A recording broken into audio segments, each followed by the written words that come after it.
With War of the Suns being right around the corner, you know what that means. It's ban list season. We are currently on the cusp of a new format. Now, this current format, after the Underworld Secrets, has been dry, to say the least. I don't think there's been any events in America since the new set came out, making for a dry spell in the game. But nevertheless, I figured that today we can still talk about things that I want to see going into this new format. And for me, the biggest thing that is unbans. I want more cards off the list and free. Now, I have long been vocal when talking to other players that I think the ban list is a little too straight. And I think that I Spy or whoever does the ban list, I don't really know. It's like they're almost scared of letting the format breathe just a little. Like last format, I think we had 2 cards come off the ban list. Like we got Kaguya back, but True Spirit Sword has to stay banned. Me personally, I already think that the list is like horrendous to look at. It like physically it hurts my eyes to look at so many words all just like scrunched together, and the combination ban list did not help that at all. And I think for new players too, it's probably a little jarring to look at. And I know that after traveling and playing in events like in Singapore, it was a lot easier to understand their format for me than the normal one because of the limit, like semi-limit system. And I don't think this is just because I'm a Yu-Gi-Oh player. At my core, I'm a Yu-Gi-Oh player before anything. I genuinely just think that their format was like easier to palette for new players. Coming back to like America and playing in their format is a little jarring for me, to say the least. But I say all that to say that there's one too many cards on the list right now. It's a lot to think about, in my opinion. And for those of you who don't know, I've only been playing this game for like a little over a year now, started around Game of Gods. But to me, a lot of the cards that are on the list are kind of like preemptive hits. And the company, again, was like scared to let the format breathe for just a little bit and handle it after. Case in point, combo bans happening before a set is even dropped. Happened, twice now already since Game of Gods Reloaded? Revolution? Whatever the set with Zeus was. But I just think like, until the set kind of comes out, sure, something should be hit, but for the most part, we don't know if combo bans are necessary or not. But I think that the structure of the ban list is an entirely separate video discussion, video topic. If y'all want that, let me know. So, starting with combo bans. I would like to start with Gerda and Killua. This is one of the bans that I think was the preemptive, afraid to let the format breathe. I think it was a little unnecessary. And it was justified to say that Killua should only work with Killua cards. That's how they designed it, which to me that goes back on the idea of like wanting legacy support and wanting new cards to work with old cards to work with new cards. I think you should get stuff that's broken, sure, but I don't think that this is broken. Nor do I actually think that a list centered on Gerta is actually like the best build of Killua, and especially where you have like Light Moonchild in the format, you just use the God's Art in response to the Gerta, like on the chase. And then that's kind of their card for the turn. They're not going to contract that turn. Next, moving to Moonshade and Sealed One Eye. With the meta currently based around these bond rulers, specifically the H1 rulers who can filter, and Drywing is banned via Origins being gone, currently meta decks don't have a problem with will bases. They are seeing the colors that they want to see. And I've said from the start, when I first saw this ban, that I think this ban only hurts decks that need it. Judgment decks that don't have filtering.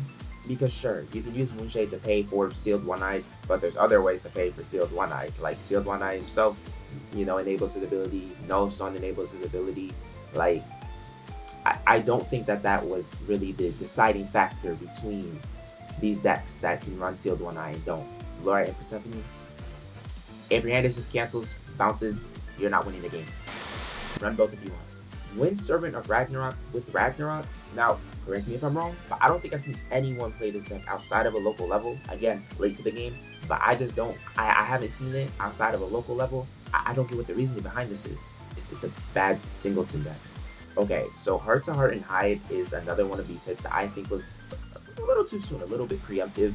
Hyde's ability to place cards in the Shinobi area, it's only present on the ruler side. So when you're trying to win the game with your contract and you flip to Pink Spider, an active Heart to Heart doesn't do anything for the deck. It doesn't do anything for your game plan. It doesn't fix.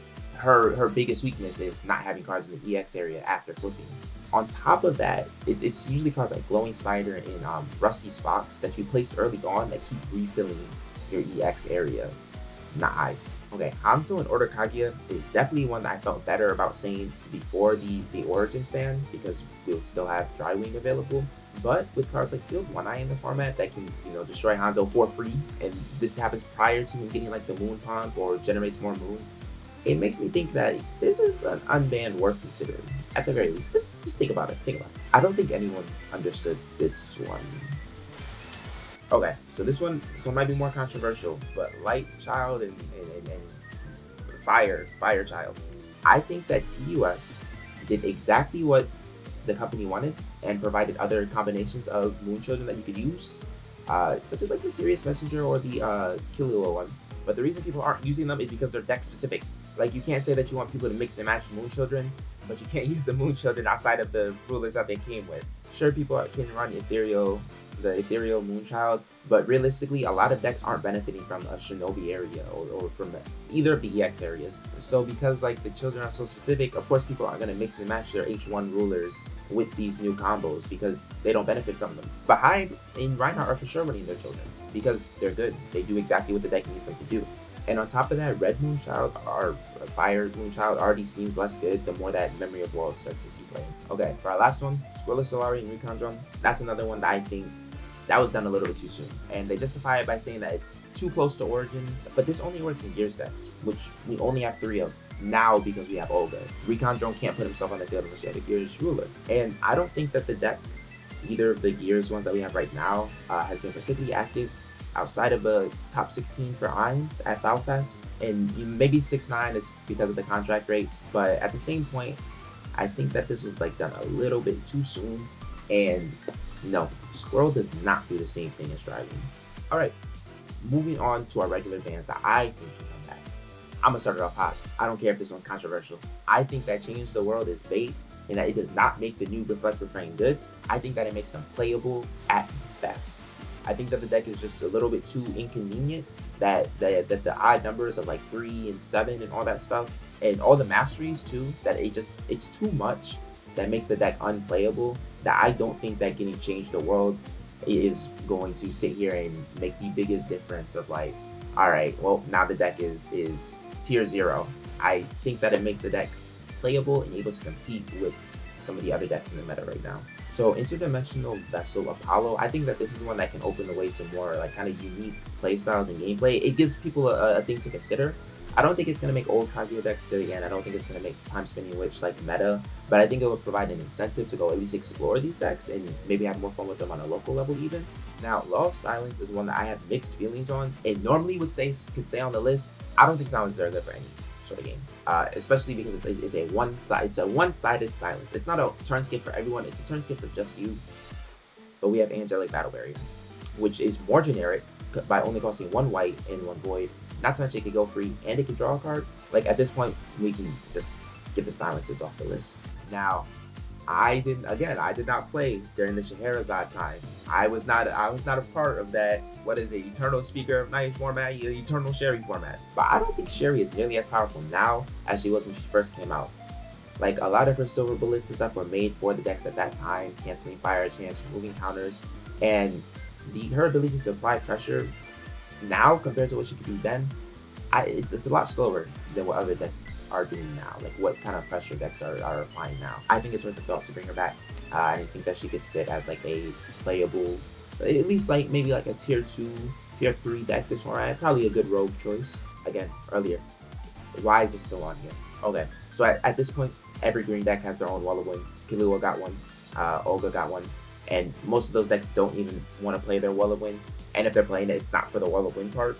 I think we can bring this back. Now, like I said, I did just start playing the game more recently, so I just chose the cards that I'm like more comfortable with saying I think could come off of the list based on my experience.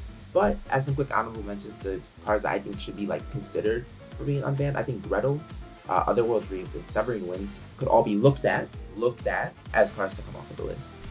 So if you include those last 3, that would be 9 cards that you could take off of a 32 card ban list, or 6 without them. Either way, I don't think that's a bad number by any means of, cards to kind of bring back.